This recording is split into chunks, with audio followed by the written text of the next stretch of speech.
आइए daily clinic में आने वाली जो पेशेंट्स हैं, एक और केस के बारे में आज डिस्कस करते हैं।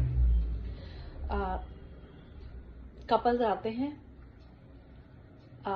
35-36 साल कम से कम उनकी शादी एज हो गई है, 3-4 साल उनकी शादियों को हो गए हैं और उन्होंने एक भी बार कंसीव नहीं किया है। जब वो टेस्ट कराते हैं उसमें कहीं कोई मेजर जो प्रॉब्लम है वो नहीं है। हस्बैंड की जो रिपोर्ट्स देखते हैं वो भी ठीक है, वाइफ की जो रिपोर्ट्स देखते हैं उसमें छोटी मोटी कुछ प्रॉब्लम्स हैं जो कि शॉर्ट आउट हो सकती हैं। अब उनका एक ही कंसर्न है, हम कंसीव नहीं कर पा रहे, हम कंसीव नहीं कर पा रहे, हम कंसीव नहीं कर पा रहे। जैसे ही हम उनकी हिस्ट्री लेना शुरू करते हैं, आप जान करके हैरान होंगे, दोनों में से ज्यादातर ऐसा होता है, दोनों में से एक पार्टनर जो है वो ऐसा होता है जो बच्चों में इंटरेस्टेड ही नहीं है, उसे बच्चे नहीं चाहिए, एक को चाहिए एक को नहीं चाहिए। जो उनकी सेक्सुअल जो लाइफ है वो भी ना के बराबर है, मतलब इंटरेस्टेड ही नहीं है।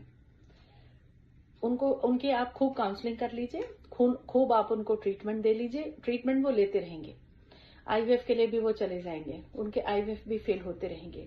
अल्टीमेटली वो इस निष्कर्ष पर पहुंचते हैं कि शायद हम कंसीव कर ही नहीं पा रहे हैं, डिप्रेस हो जाते हैं, एंजाइटी में चले जाते हैं।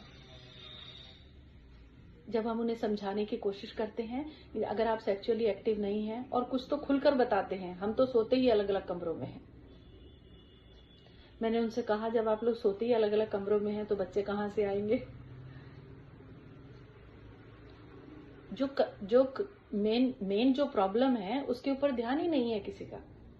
ना वो सेक्सुअली एक्टिव है, ना वो सेक्सुअली एक्टिव होने में इंटरेस्टेड है।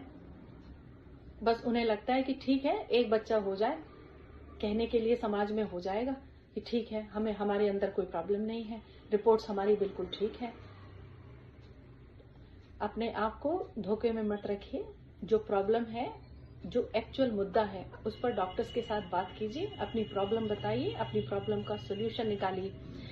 पहले तो अपने साथ ऑनेस्ट रहिए और फिर अपने पार्टनर के साथ ऑनेस्ट रहिए। कहीं लेडीज इंटरेस्टेड नहीं है कंसीव करने में, कहीं जेंट्स इंटरेस्टेड नहीं है। वो अक्सर कह देते हैं अभी तो हमारा माइंड ही मेकअप नहीं है, हमें कंसीव करना है या नहीं करना है। तो मैं उनसे अक्सर पूछती हूँ, आप इलाज के लिए क्यों घूम रहे हैं? आप अपने पैसे क्यों वेस्ट करते घूम रहे हैं? अगर आप चाहते हैं, ऑनेस्टली चाहते हैं पेरेंट बनना, तभी आप बन पाएंगे। अदरवाइज अंदर आपके अंदर चलता रहता है कि हम तो तैयार ही नहीं है पेरेंटिंग के लिए, हम तो पेरेंट बनना ही नहीं चाहते, हमें तो बच्चे चाहिए ही नहीं, हमें तो रिस्पॉन्सिबिलिटी कैरी करनी ही नहीं है। तो अपने साथ ऑनेस्ट रहिए और अपने डॉक्टर्स को भी एक्चुअल जो बात है वही बताइए, ताकि हम आप लोगों का ठीक ढंग से इलाज कर सकें।